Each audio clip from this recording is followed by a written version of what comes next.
Aujourd'hui, nous allons explorer les sites du patrimoine mondial de l'UNESCO, car j'ai eu envie de comprendre pourquoi les sites sont inscrits sur cette liste prestigieuse, selon quels critères, comment ils sont protégés et comment évolue avec le temps cette notion d'universalité. Un premier classement évoqué par Hérodote recensait les 7 merveilles de l'Antiquité.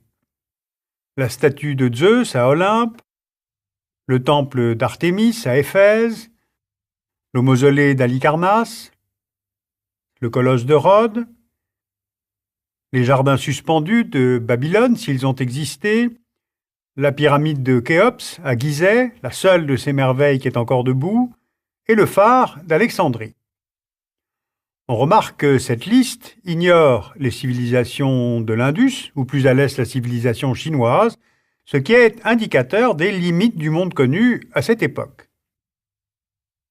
La notion de patrimoine mondial de l'UNESCO hérite un peu de cette idée. Elle est récente, deuxième moitié du XXe siècle, et elle se concrétise autour des notions de préservation des biens culturels, mais aussi de protection de la nature. Car la prise de conscience est double. Le premier événement, c'est la construction d'un barrage à Assouan, en Égypte. Voici le Nil, qui traverse tout le pays, et ce barrage entraîne la formation d'un lac immense, le lac Nasser, qui menace à son tour plusieurs temples, notamment ceux d'Abou Simbel, construits sous Ramsès II. Appelé par les gouvernements égyptiens et soudanais, l'UNESCO lance une campagne internationale pour démonter, déplacer et réassembler les temples sur les hauteurs qui surplombent le lac. Deuxième événement, en 1965, une conférence à la Maison-Blanche demande la création d'une fondation mondiale pour préserver sites culturels et sites naturels. Car en fait, les États-Unis ont été le premier pays au monde à élaborer le concept de protection des espaces naturels, considérés en eux-mêmes comme patrimoine historique. Cette carte nous montre le parc de Yellowstone, premier parc protégé au monde dès 1872. Et on voit ici, sur l'ensemble du pays, les parcs naturels protégés aujourd'hui au nombre de 58. Donc en 1972, l'ONU ouvre à la signature des États une convention qui définit un patrimoine commun de l'humanité, regroupant sites naturels et biens culturels ayant une valeur universelle. Elle incite les États à proposer des biens pour inscription sur la liste du patrimoine, à les protéger, et aujourd'hui, en fait, il y a quasi unanimité. 186 États font partie de cette convention. Être sur cette liste constitue un label prestigieux, qui évidemment attire les touristes, mais cela sert aussi à sensibiliser la population locale à la préservation, à trouver des mécènes, l'expertise de spécialistes et d'avoir accès à un fonds qui aide les États à identifier leur patrimoine et à monter leur candidature. L'un des grands intérêts de la Convention sur le patrimoine est d'amener chaque État partie à prendre conscience de son propre patrimoine, et si les premiers sites ont été inscrits à partir de 1978, on voit que la progression a été très rapide. Quels sont les critères pour être sur la liste? Il y en a 10, le site devant répondre à au moins un des critères. Par exemple, pour en citer quelques-uns, représenter le génie créateur de l'homme, tel le Taj Mahal, ou bien le temple de Preah-Vihear, ou l'opéra de Sydney. Apporter un témoignage sur une civilisation vivante ou disparue, comme la cité punique de Kherkwan. Être un exemple d'une période significative de l'histoire humaine, comme le centre historique hispanique de Lima. Des espaces d'une beauté naturelle exceptionnelle, comme le parc national du Kilimandjaro. Ou bien un exemple de communauté de plantes et d'animaux, comme la forêt primaire de hêtres des Carpates, ou encore des habitats naturels pour la conservation in situ de la diversité biologique, comme le sanctuaire du grand panda du Sichuan. Alors ce ne sont là que quelques exemples, mais ils nous montrent bien la richesse de nos civilisations et de nos écosystèmes, autant que leur fragilité. Le comité du patrimoine mondial se réunit une fois par an pour choisir quels sites vont pouvoir figurer sur la liste. Lors de la dernière session de juin 2009 à Séville, 13 nouveaux sites ont pu rejoindre la liste. On trouve notamment la mer des Wadden, baignant l'Allemagne et les Pays-Bas, le palais Stocklet en Belgique, au Burkina Faso les ruines des Loropéni, en Iran le système hydraulique de Shustar, en Corée les tombes royales de la dynastie Joseon, en Chine les Wutai qui sont les montagnes sacrées du bouddhisme, mais aussi la chaîne des Dolomites en Italie ou le site de la Chaux-de-Fonds en Suisse. Ce que l'on peut retenir aussi de la dernière réunion de Séville, c'est le déclassement de l'un des sites de la liste. Alors qu'est-ce que cela veut dire ?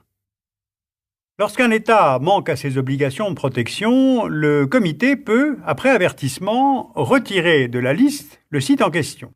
Et c'est ce qui vient de se passer pour la vallée de l'Elbe en Allemagne, et cela est dû à la construction d'un pont à 4 voies au cœur de la ville de Dresde, qui va altérer le caractère exceptionnel du site. Le cas de la ville de Bordeaux en France aussi est intéressant. Le centre de la ville et les quais donnent sur la Garonne et ils ont été inscrits au patrimoine en 2007. Mais depuis juin 2008, ils sont soumis par le comité à un suivi renforcé à cause du projet de pont en amont de la ville que vous voyez là et dont l'ampleur et l'esthétique enlèveraient à ce site sa valeur exceptionnelle. Alors en juillet 2009, la municipalité a voté une série de mesures pour réduire l'impact visuel du pont, mais la question est donc bien: est-ce qu'on peut concilier paysage urbain classé et construction de grands équipements? Un autre site avait été retiré aussi en 2007. Dans le sultanat d'Oman, l'espèce protégée des oryx arabes a son sanctuaire que l'on repère là sur la carte. Le site a été placé sur la liste du patrimoine en 1994, mais il en a été exclu en 2007, car la superficie protégée a été réduite de 90% du fait de la découverte de pétrole à cet endroit-là. Donc, ce sont les États eux-mêmes qui restent les vrais acteurs de la protection de leur patrimoine, et aucune sanction n'est prévue à leur encontre, à l'exception de l'exclusion du site de la liste. Cela peut constituer une perte en termes d'image, mais on peut comprendre en même temps que le label passe après certains grands enjeux économiques. Il existe en juin 2009 890 sites inscrits à ce patrimoine, 689 sont culturels, 176 sont naturels et 25 sont mixtes. Donc première observation, il y a 3 fois plus de sites culturels que de sites naturels.